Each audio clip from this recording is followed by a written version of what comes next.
Basic Maths Made Easy YouTube channel presented by Tulani Majola. Fundamental Algebra, the practical applications. Third one, A times B, the product less than 0. If these got negative sign, opposite signs. So A negative and B positive.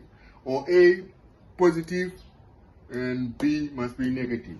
But now we're not talking about the A's and the B's. We're talking about the actual graph now. Your Y and the, which is equal to f of x, and your x, which is the original on the x-axis. Yeah. So now x times, we determine the value or values. Of course, here there will be values because you've got an inequality sign. Only have one value if it's equal sign. So this mathematical statement here, x times f of x will be less than 0 when, say, when x is less than 0, right? But end, see, and f of x is greater than 0. There's a problem now. So these two must be of opposite signs. So for f of x to be greater than 0, we need x to be greater than 1. So this x now is less than 0. When x is less than 0, f of x will be less than 0, so it doesn't apply.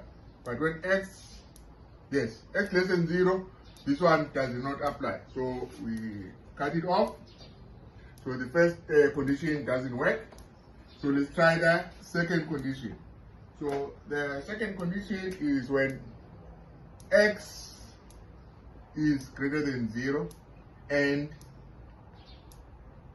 f of x is less than 0, because it must be opposite sides.